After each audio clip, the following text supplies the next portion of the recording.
ये खुशखबरी है। नासा का एक्सियोम 4 मिशन कई बार करने के बाद आखिरकार लॉन्च हो चुका है और इंडियन एयरफोर्स के विंग कमांडर शुभांशु शुक्ला ने इस मिशन की कमान संभालते हुए अपने साथी एस्ट्रोनॉट्स को इंटरनेशनल स्पेस स्टेशन पहुंचा दिया।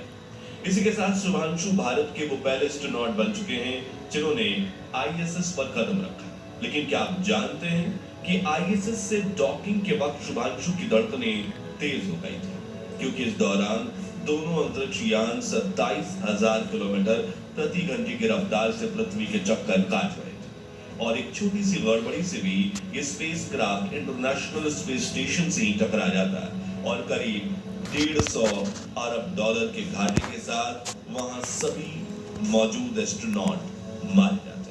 लेकिन शुभांशु ने बिना किसी मिस्टेक के सक्सेसफुल डॉकिंग कर ली और आईएसएस पर भारत का तिरंगा फहरा दिया। लेकिन क्यों होती है दो स्पेसक्राफ्ट के बीच की डॉकिंग इतनी ज्यादा खतरनाक?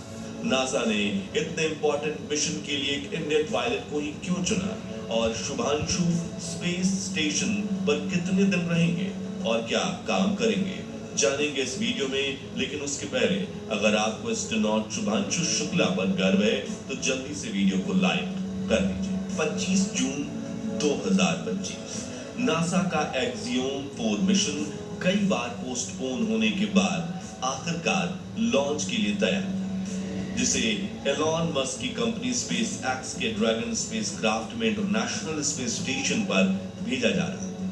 अमेरिकन टाइम के मुताबिक रात के करीब 2:30 बजे 4 एस्ट्रोनॉट्स इस स्पेसक्राफ्ट में सवार हो जाते हैं, जिनमें मिशन कमांडर थी पैगी विक्सन, मिशन स्पेशलिस्ट थे पोलैंड के साउस उजनास्की और हंगरी के टिबोर कापू, जबकि पायलट के तौर पर इस मिशन की कमान सौंपी गई थी इसरो के इंडियन एस्ट्रोनॉट शुभांशु शुक्ला को।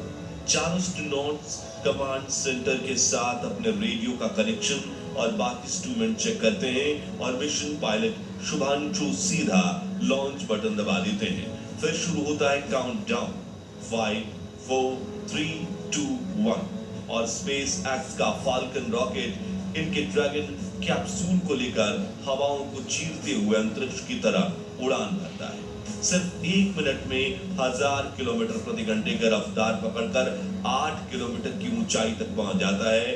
लेकिन सबसे मुश्किल चीज थी 100 किलोमीटर की ऊंचाई पर पृथ्वी का वातावरण पार करना, इसलिए कमांड सेंटर में सबकी धड़कनें बढ़ी हुई थी। करीब 3 मिनट में रॉकेट अपने फर्स्ट स्टेप को पूरा करके बूस्टर्स को रिलीज कर देता है और सेकंड स्टेज इंजन बर्न शुरू होता है।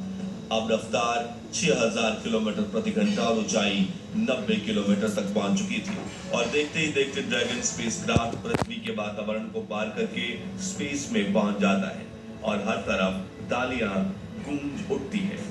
अब नेक्स्ट स्टेज था पृथ्वी की 200 किलोमीटर की ऑर्बिट पकड़ना, जिसके लिए इंजन के अगले स्टेज शुरू किए जाते हैं और वातावरण के घर्षण के बिना अब ये रॉकेट आसानी से अपनी रफ्तार बढ़ाए जा रहा था। देखते ही देखते लॉन्च के करीब 8 मिनट में एक्सियोम 4 18,000 किलोमीटर की रफ्तार से पृथ्वी की 200 किलोमीटर की ऑर्बिट पकड़ लेता है। फिर शुभांशु इसकी रफ्तार बढ़ाते हुए 27,000 किलोमीटर प्रति घंटे तक ले जाते हैं, जो आवाज की रफ्तार से भी 22 गुना ज्यादा है। इसके साथ लॉन्च सक्सेसफुल हो जाता है और फिर हमें सुनाई देती है शुभांशु की आवाज।